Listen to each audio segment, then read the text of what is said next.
টাঙ্গাইল শহরের শহীদ স্মৃতি পৌর উদ্যানে রাতের আধারে ভেকু দিয়ে বঙ্গবন্ধু শেখ মুজিবুর রহমান ও চার নেতা সৈয়দ নজরুল ইসলাম, তাজউদ্দিন আহমেদ, আবুল হাসনাত মোহাম্মদ কামারুজ্জামান ও মোহাম্মদ মনসুর আলীর মুরাল ভেঙে দেয়া হয়েছে। ওয়ালটনের পণ্য কিনে জিতে নিতে পারেন নগদ 20 লক্ষ টাকা। Double million offer! Walton fridge কিনে পেতে পারেন 20 লক্ষ টাকা। রয়েছে কোটি কোটি টাকার নিশ্চিত উপহার।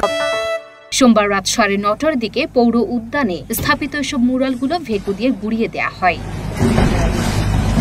স্থানীয়রা জানান, ছাত্র জনতার আন্দোলনের মুখে 5ই আগস্ট শেখ হাসিনা পালিয়ে যাওয়ার পর টাঙ্গাইল শহীদ স্মৃতি পৌর উদ্যানে মুক্তমঞ্চের পাশে নির্মিত বঙ্গবন্ধু মুরালের 2 পাশ ভেঙে ফেলে আন্দোলনকারীরা। এ সময় পাশে থাকা জাতীয় 4 নেতার মুরালও ক্ষতিগ্রস্ত হয়। পরে সোমবার রাতের আধারে ভেকু দিয়ে তা পুরোপুরি ভেঙে দেয়া হয়েছে। বঙ্গবন্ধু ছাড়াও এখানে জাতীয় 4 নেতার ছবি সম্বলিত মুরাল ছিল।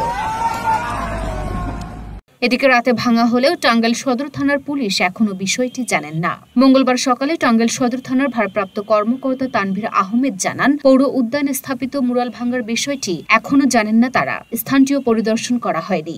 এ বিষয়ে জেলা প্রশাসক শরীফা হকের বক্তব্য জানতে মোবাইলে একাধিকবার যোগাযোগ করা হলেও তিনি কল রিসিভ করেননি। লুনা আফরোজ, নিপা, ঢাকা পোস্ট।